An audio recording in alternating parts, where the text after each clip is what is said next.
is the story with Gene Simmons? Well, there's been a lot of stories with Gene Simmons in my life, and he's one of my heroes. To have Gene Simmons write the foreword to my book was really important. Available on paperback, by the way. Had to say that, sorry. Oh, of course. It's a shameless plug. Yeah, so one of the stories in my book that you probably are talking about right now is, I believe we're at the studio called Anthrax Studios. I don't know if it's there anymore, 48th Street. 48th Street. I've been there. Yeah, so is this Michael still there? Schenker. Wow. I was there when he recorded, and The Foreigner. I don't think so. I think that Who building are is you? not What is that? Wow. I'm 100 years old. Oh my God, that's great though. I didn't know you were with, wow, with Schenker? Schenker. Yeah. Dude. Oh my God, that's, I'm impressed Frank with that. Filippetti, if you know him, he's a sound engineer. Sure, yeah. Yeah. Wow, look at that. Okay, so you know the studio very well. So you know, these are in the days, I was 14, 15 years old, diehard Kiss fan. My friend Tom and I would go downtown and try to meet Kiss always. So Tommy had an insider that would give us information from one of the management offices. Say, look, they're going to be in this studio, or they're going to be this place today. We found out Kiss was in the studio that day in Anthrax Studio. We took the bus downtown from the Bronx, 48th Street. Mm-hmm. You know, Anthrax has that, you have the buzzer, right? The buzzer in the front. And they have this little camera on top, so they should have known it was two diehard fans. I was always afraid. I wasn't the one who said, I'm going into the studio. I'm not doing that. Tommy goes, come on, let's just go. He wanted to meet Kiss always. I was petrified. This dude, we woke up to 48th Street, the studio, right track. Dude, he rings the bell. I'm scared shitless because I know one of them are going to be there. They're going to send the security. They're going to send the security and kick the shit out of us. I don't want that to happen. I was always afraid. They never did anything. But I was very afraid. So rang the bell. I'm like this. Tommy, no. He goes, come on. He didn't ask any questions. They buzzed us in, dude. I don't know what. Maybe you looked the part. You had long hair, right? No, not even long hair. I started short hair, but they had the leather jackets on and all that stuff. But Tommy grabs me. You know that long hallway you go on Anthrax Studios, a long hallway before the elevator, right? He's dragging me like my feet were like in mud. No, Tom, I'm not going. He's dragging me through the hallway. So the elevator comes. I said, I'm not getting in that elevator. Drags me in the elevator. Go up. Oh, shit. And you know how that elevator goes in. It opens right up into the front desk of Anthrax Studios. I'm fucking petrified. I don't belong there. I'm a kid. I'm a fan. What am I doing in the studio? I don't know anything about this, but Tom is dragging me in. Come on, let's go. He had this high voice. Come on, let's go. So he drags me in, and who do we see? We walk up and past the elevator, and I see, you couldn't see, it was a wall blocking it, but we just saw it was somebody with their feet up, cowboy boots, watching television with their feet up. Lo and behold, we turn around, and it's Mr. Gene Simmons. Now, Gene has seen us before, and we've been pestering him a lot just because we met him a lot with Kiss, a million Kiss questions every time we met him. So Gene's watching TV, he's eating cookies on a little plate, and he looks up, and you know that face of disgust? Yeah, I know. And he has a really good one. Oh, he has a great, you know Gene, so he has the great, he goes, right? And I felt horrible because I knew I was infringing on this guy's time and place and all that stuff. And right away, my friend Tommy goes, "Hi, Gene," with that high voice. And Gene just goes, "What are you doing here? What are you doing here?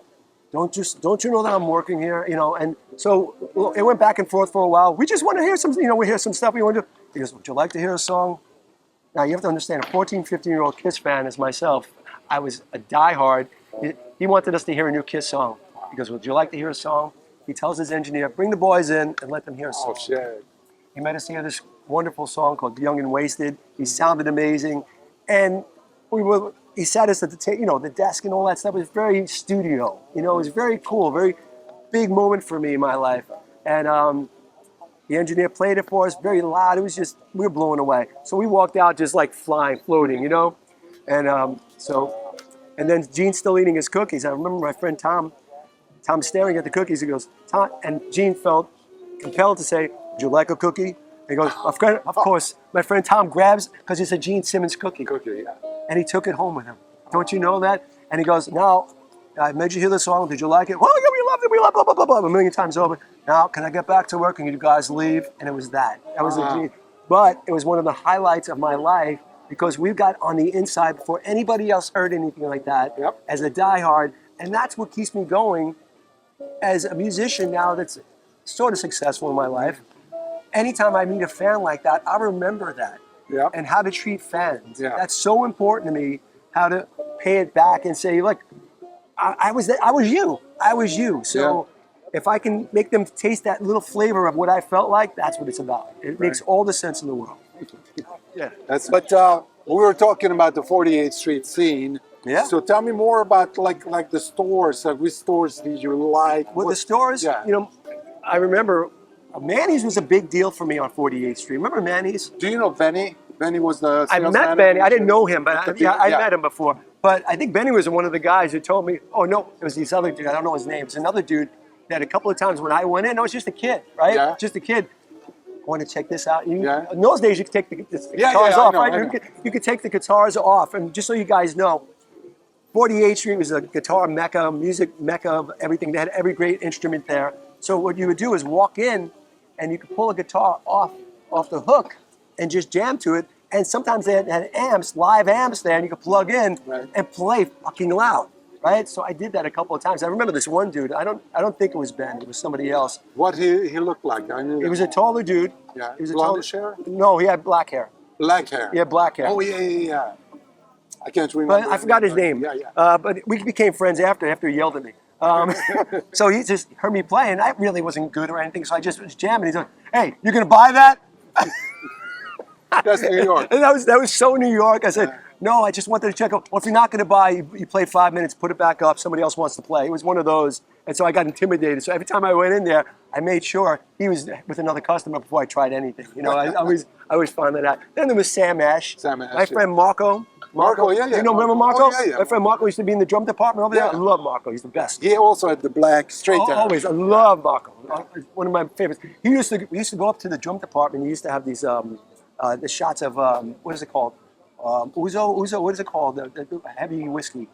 Whiskey. It wasn't whiskey. It was Not it was from overseas. He used to have it. Greek or Italian? Grappa. It was grappa. What the hell am I saying? It's grappa, of course. Italian. Yeah. You're Italian. I should know that. That's wrong with me. I drink too much. Grappa. And he used to have the hidden away bottle, right? He used to have in one of the drum things. He goes, come over here. A bunch of us just go, shot. It was like 11 in the morning, right? We say, yeah! Start our day. And we just have a good time the whole time. It was just one of those times you go downtown. It was a day of music.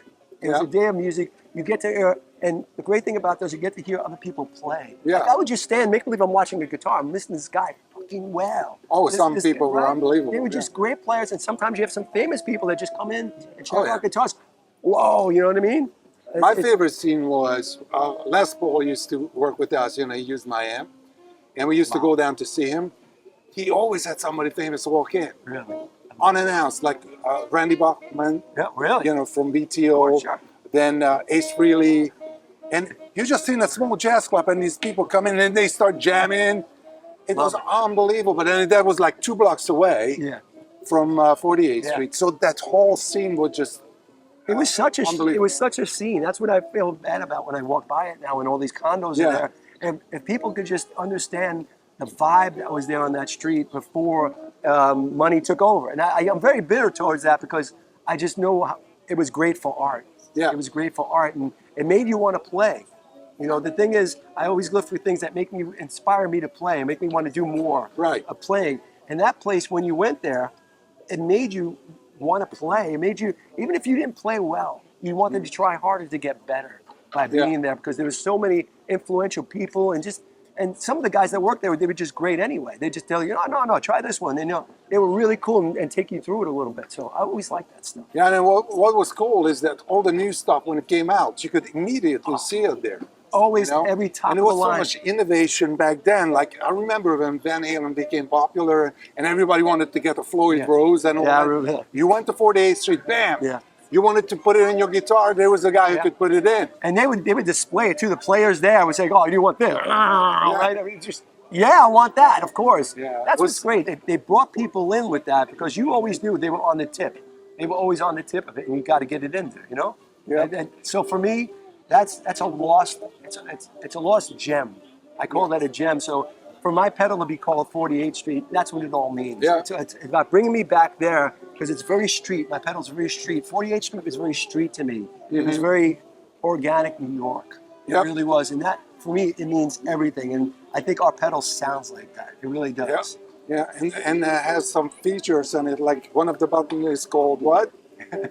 What, the filth pedal you're talking about? Yes. Well, the filth, I think if you wanted that extra dirt, that extra, like, you know, when you're playing, you say, I want to dig in a little bit more. I want the pedal. And how easy did you make this? And thank you for that. Right. One button does that, and you hear it immediately. Everybody who tries my pedal so far has said that you hear it immediately. And sometimes you just want it. You just want it, and it's there. Yeah. And again, simplicity and give them what they want. For me, that's what I want. I want to get there immediately. That's what you can do with this pedal. So tell me, were you in other bands before Anthrax? Like, how did you start it out? Anthrax was my first band. So from 17 years old, yeah, and believe it or not. So, and I'm only 29, so it's weird, right? It's very strange. I'm only 29 years old. It's just like being with one woman. Yeah, but it's great. Yeah. If you can do it. It's great, you do it. Yeah. So, 17, I graduated high school. I auditioned for the band at 17. I got in. I was still in high school. My high school had a program because Anthrax was going on tour, and if I couldn't go on the tour, I wasn't in the band. So I had to graduate early. So they let me double up on my credits. So I went from like 8 o'clock in the morning till 4 o'clock in the afternoon.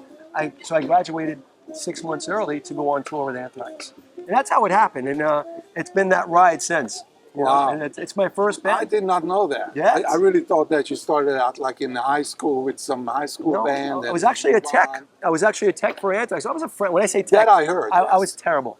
I barely knew how to change a string. I didn't know anything. I had none of your brain, believe me. But you could lift it. I was a lifter, and barely that because I was a skinny little Guido. So not a lot of that either. But look, I did what I could, and I was mainly friends with them. And we just wanted to hang out together. So that all helped in me getting in the band because we knew it worked. We were all happy. So, and look, I've been very lucky with this ride with Anthrax. I know how fortunate I am for it, and I know how hard it is in this business. So I don't look a gift horse in the mouth. I think I just want to have fun with it, keep creating. I think that's important to keep it fresh. That's what, for me to come out with this pedal now, at this stage of my career, it's everything, the culmination of everything I've had in sound, what I know, put through you, and it makes all the sense in the world. So that's why I think so many people are asking about this pedal right now. If as many people are buy this pedal that are asking about it, I'm happy. You know what I mean? Because there's so many people, just social media-wise, when's it coming out? When's it coming out? And I know we had some shipping issues and delays, but nothing is easy. You know, nothing things is changed easy, especially after COVID. You know, like things became so difficult. Yeah. Because obviously we are relying on some suppliers. I don't make transistors, you know, or resistors. Right. You know, we have to buy things, and things got backed up, and you know, problematic. But it looks like we turned the final corner. So it looks really good, and I'm very excited about it. You know, as you know, we have a lot of artists we work with, but it's all different. That's what's great about it, that there's no two artists who could use the same sound. Yeah. See, for me to be part of this company and its family, I feel, and you have the players I love also, so on your roster. So it's really special. This is a special company. Everybody respects everybody in the music business.